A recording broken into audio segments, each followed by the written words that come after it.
Today we are tackling weight and balance, which is a topic that can be a little bit complex. What is weight and balance? What does that mean? Weight, balance. Obviously, if you're overweight, you're not potentially going to be able to generate enough lift to take off. Your aircraft may be uncontrollable. An Aft CG has... Oh, do I need to list all like 10?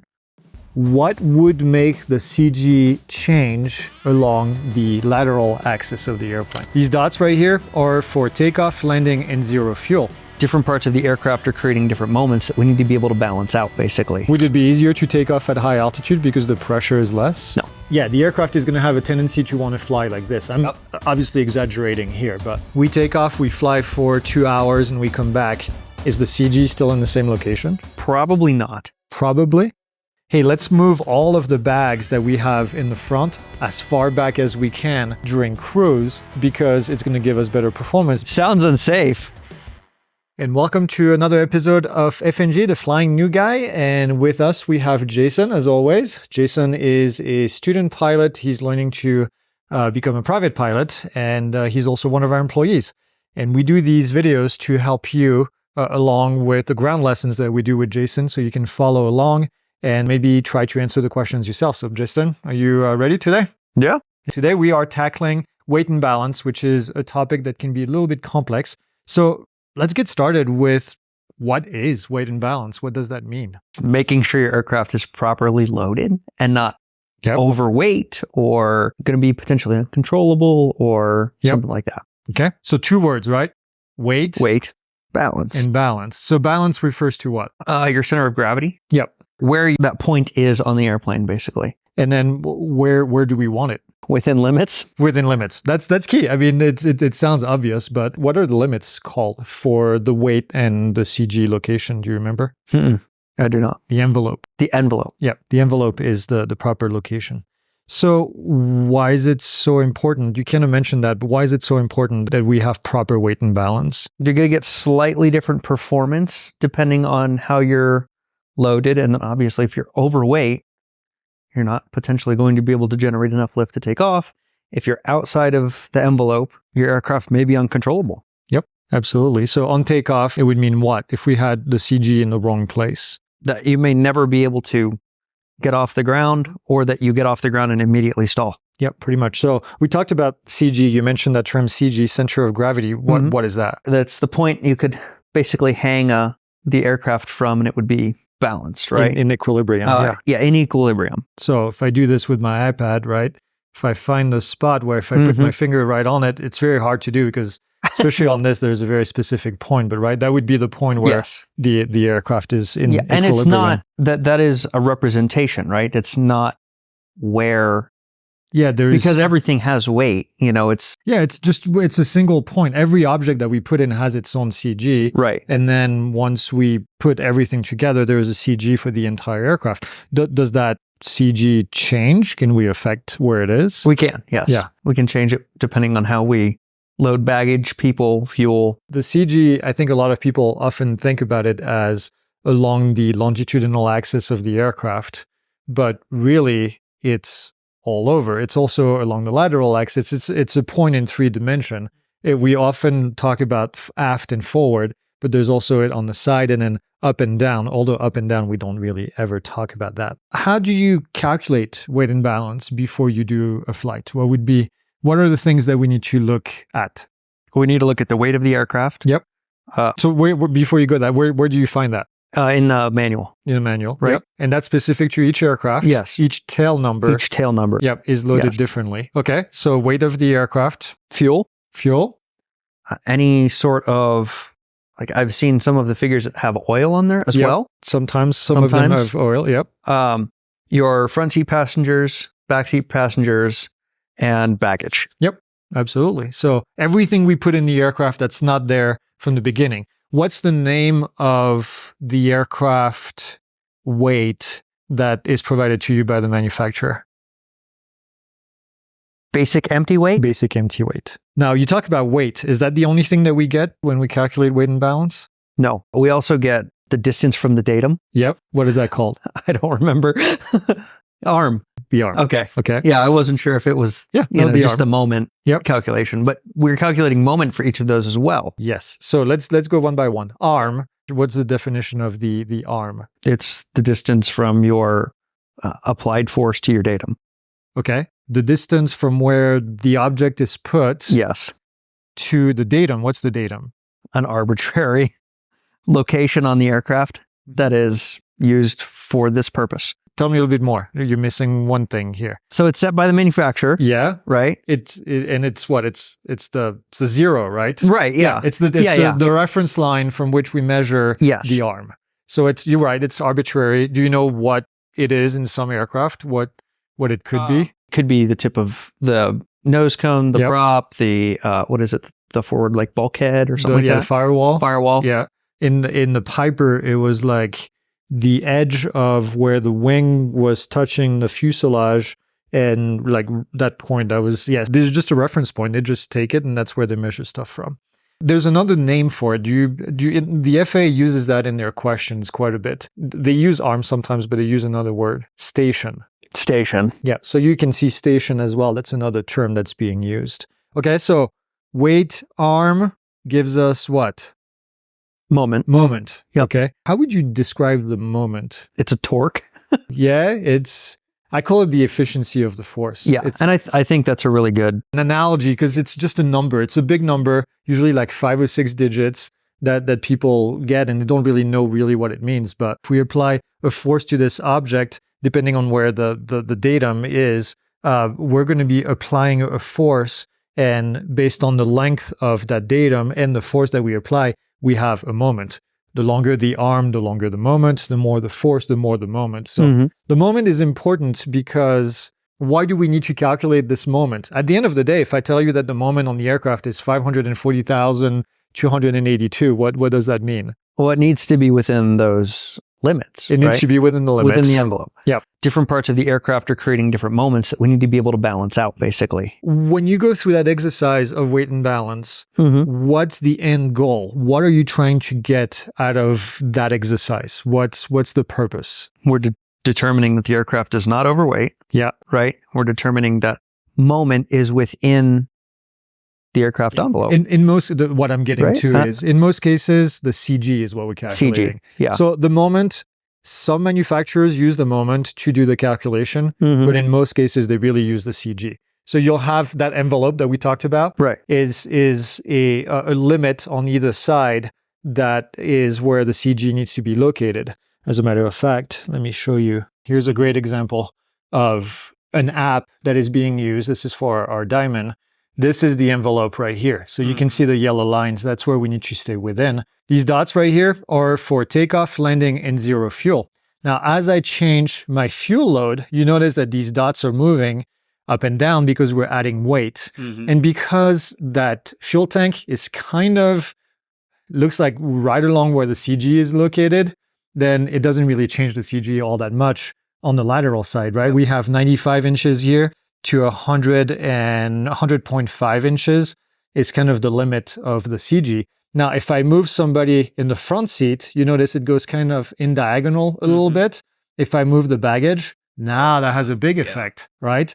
Because why? Because that baggage compartment is pretty far away from the CG, so it has a pretty drastic effect. This is the baggage extension, so it's even worse because it's even further away.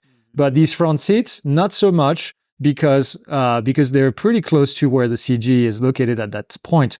The left seats a little bit more as they move along. So it's all about moving all these points so you stay within the limits right here, up for the weight and then sideways for the CG. That's a great representation right here of how it works. So we kind of talked a little bit about this, but what happens if we exceed the maximum weight limit of the aircraft? Doesn't take off. It doesn't take off. Is that at all altitude? Is that in all conditions? You might be able to take off and get into ground effect and not be able to get out of ground effect. Yeah, if you're right at the edge, potentially, yeah. And, obviously it's going to change with your altitude, density altitude, pressure altitude. Would it be easier to take off at high altitude because the pressure is less? No. Okay, good. It's a trick question. So at high altitude, obviously we live at high altitude, so you understand all of that, but the effect of altitude makes it far worse. Yes. So in the same app that I just showed you, there is a way to calculate your takeoff performance a little bit beyond what we're trying to talk about today. We're talking about just weight and balance, not performance and limitations of the aircraft. But yeah, absolutely. That would be not good as you climb up. We take off, you calculate your CG on the ground. We take off, we fly for 2 hours and we come back. Is the CG still in the same location? Probably not. Probably. Well, it's going to depend on your aircraft, right? If your fuel burn is coming from directly over top of where your there's a potentiality that it doesn't move, but it will move. Generally, yes, it's going to move. Yeah, the CG is going to move. The weight obviously is going to change, right? Depending on how you burn. But yes, what's the difference between gross weight and the term called useful load? Gross weight is your total weight. Yep.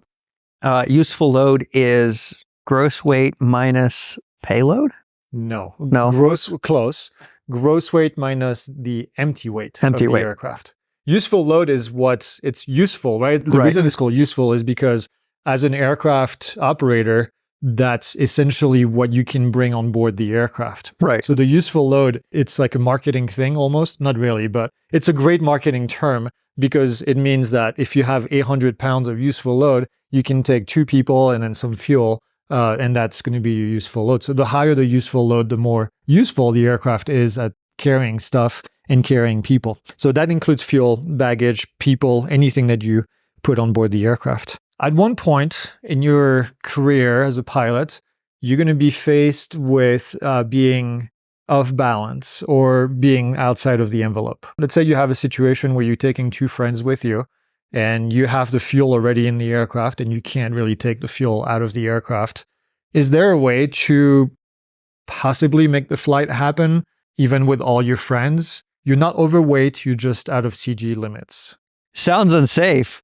If I tell you that one of your friend is 220 pounds and your other friend is 95 pounds or 100 pounds, is there a way that you can move people around to make it work? Yeah, you can move people around, but I thought you meant that regardless of how they're loaded, you're going to be out of weight. Is there a way to change the equation? Sure. Yeah, you can move people forward and in between the seats, right? Between the seats. To change how you're loaded if you need to. Yep. And obviously baggage as well. Yep. But baggage is big, right? We saw that in this app absolutely, right here. Yeah. And of course the amount of fuel too. So when you have a trip and you get to learn your aircraft over time, when you have a trip coming up, like good example, I had my parents here and we went on a flight and I did my weight and balance a week beforehand to make sure that everything was going to be good, and then realized that I couldn't take all the fuel that I wanted. We have 50-gallon tank, so I ended up taking only 40 gallons because it gave me a little bit of a margin. 50 would have been okay, but it would have been right at the limit. And then we were going to fly at higher altitude and probably hotter temperatures, so I didn't want to be right at the limit. So, but yeah, you can move people around. Tell them to leave a bag, or not take something on board the aircraft. So you can always try to shift. Empty your pockets. Yeah, exactly. Or go take a leak or something before you take off.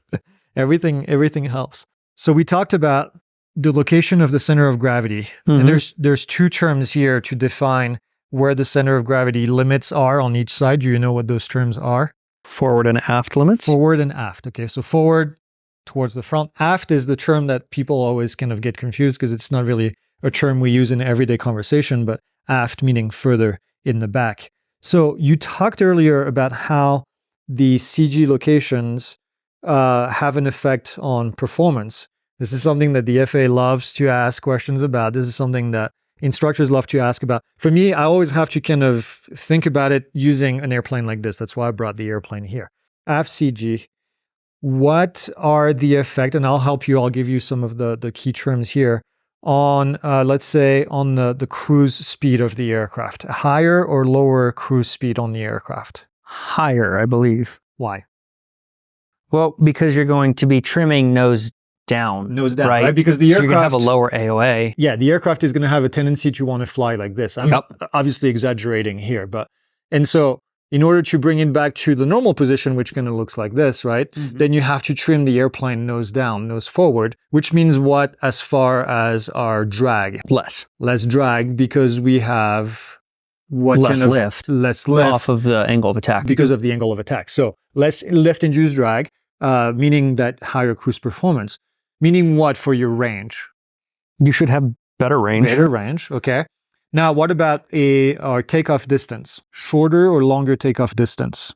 Yeah, shorter because it has a tendency to want to pitch up. It wants to get up, right? It wants to get off the ground. Yes. So it's going to be easier. You won't have to lift the nose of the aircraft nearly as much because it's already in this pitch up attitude. So shorter takeoff distance. What about the possibility of your rotation speed on takeoff? Is there like a negative side or a positive side here? Or we are going to over-rotate the aircraft or under-rotate the aircraft? Potentially over-rotate, I would think, because you already have that nose up moment, basically, that's being created. And now, as far as stability of the aircraft, increased stability or decreased stability? And that one is a bit more confusing, usually. I'm going to go with decrease because I think you have an easier chance of stalling. Decreased stability because of that. So there is something here going on. If you can imagine my finger here, and we have our center of lift. That's where the total lift of the wing is applied. In most aircraft in general aviation like this, the center of lift here is located aft of the center of gravity. Always. It always is. And the reason is because this section here creates a tail down force. So as far as the aerodynamics of this, we have the center of lift lifting on the back here. Our center of gravity is here. So that lift created by the wing tends to create a nose down moment. To counteract for that, this is why we have this in the back, which creates a nose up moment. This actually creates lift downwards right here, which creates a nose up moment to counteract. So when you're straight and level, the moment created by this force right here, right, and the distance from the CG to here is the same moment that's created by that tail down force, which is just a tiny little bit. That's why this wing is pretty small and this one is pretty big. When the CG is located really close to the center of lift, the distance between the two right here is really small. As opposed to having a forward CG, which might be right here, now we have a much, much larger moment here. Which means that here, every time we make a change in lift, it's going to have a pretty drastic effect. Every tiny little movement here, as opposed to this movement here when we have a forward CG, right, is going to be way more dramatic. So it makes the aircraft a bit more uncontrollable for that reason, because of the different location of the CG in relationship to the center of lift. So people get quite confused about this. If you are still confused, hopefully this kind of helps a little bit. So stability is going to be decreased in this case. And you said potentially this becomes more uncontrollable because of that location. So if they're really, really close to each other, every tiny movement that you make can just over control the airplane. So you'd have a harder time with this, like recovering from a stall, for example. Absolutely. So, and then of course the opposite is true of a forward CG. So I remember as a flight instructor and as a student even, one of my flight instructor had said, hey, let's move all of the bags that we have in the front as far back as we can during cruise, because it's going to give us better performance, because it's now shifting the CG to the back of the airplane, right? So you would take your flight bag or anything that you had in the front and you would put it in the back seat so that it would kind of move that stuff behind. So something to keep in mind for getting better performance in flight. But not too much. But not too much, because you want to stay within limits, obviously. Yep. Because you want to live. Yeah, but you had to sit in your seat anyway, so you can go very, very far. It's not like a minivan that you can go all the way across. Let's talk about the physical calculation of this weight and balance in the aircraft. Where do you find all that data? You kind of mentioned earlier, okay, well, you go to the aircraft and it gives you the basic empty weight, basic empty moment, and basic empty, and then the CG. Where do you get the rest of the data? How do I know how far the front seat is and the back seat and the fuel and all of that? All of that should be in is it POH? In the POH, yeah. And then for everything else, you measure it. What does that look like in the POH? It depends on the POH and depends on the aircraft, right? Have you seen different methods? I mean, I talk about them in the course. You talk about them in the course, yeah. So what are the different methods? The computational table and the graph methods. Yep. So computational, Easiest. simple number. Okay. The station for the front seat is X. Yep. And then you multiply your numbers and you add it all up. The table Yep. is what? I mean, it's a table. Yeah. What does the table look like? Oh, geez. The ones in the testing supplement are like kind of all over the place of like different, this is your front seat, this is your back seat, this is your fuel, this is, and it shows you, it gives you values. For what? So what's on the left column? There's two columns usually, right? Yes. I don't remember what's in the left column. Well, though. what do you think would be in the left column? What would you want? Probably weight in one and station in the other. Yeah. Well, and moment in the other. Moment. Yeah. So they do the calculation for you already. Okay. But the problem is that you have to do this magnificent mathematical equation that people love, which is interpolation. Called interpolation.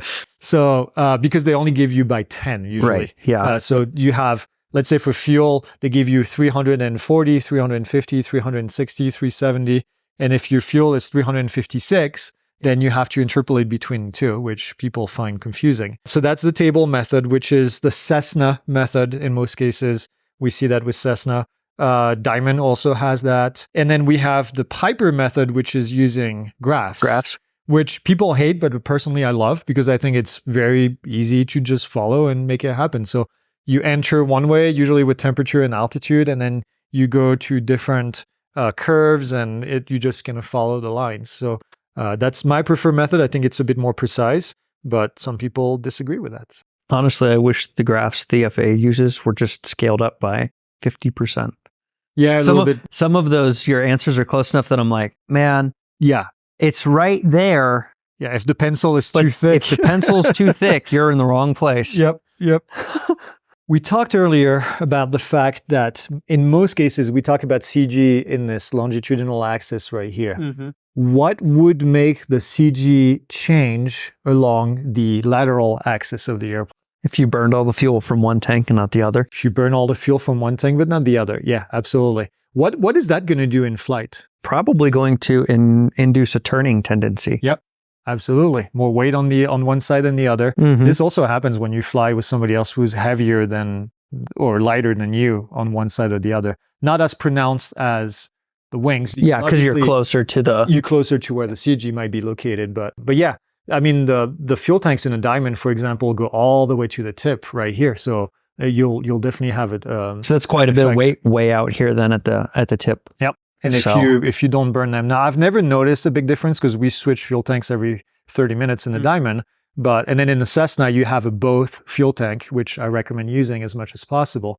In some aircraft, like multi-engine aircraft, for example, there is a limit as to how many gallons you can have difference between the two fuel tanks before it becomes uncontrollable in the roll, the lateral axis. It's mostly because if you lose one of the engine, and you're only operating with one engine, it aggravates the trimming tendency, VMC roll tendency, and so in this case, that's you have to maintain it. I want to say it's 10 gallons on the DA42.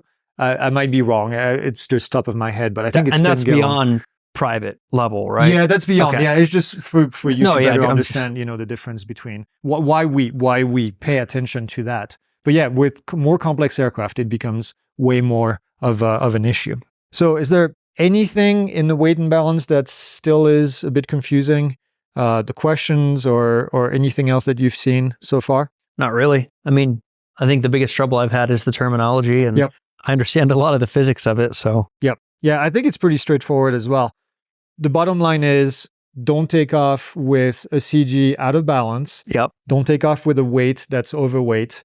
Always have a bit of a backup in there because unless you weight every single person on the scale before they get on board of the aircraft, which by the way can be weird if you're taking some people that don't want to give you their weight. Yep. You have to ask for it because you have to know where they're going to go. Every pound counts in small aircraft. And then don't be afraid to leave stuff behind. Don't be afraid to not have full tanks if you don't need full tanks. That's the golden rule. We've seen so many accidents of people doing that. And make sure stuff doesn't shift in flight as well. That can be a pretty dramatic. Make sure it's secure. Yep, absolutely. So if you have any questions related to weight and balance, make sure you leave them in the comments. Also, make sure to check out the courses that we have available. including the private pilot where we go in depth talking about weight and balance, where we have exercises as well that you can follow along with. Jason, keep studying. Thanks for joining. We'll see you in the next one.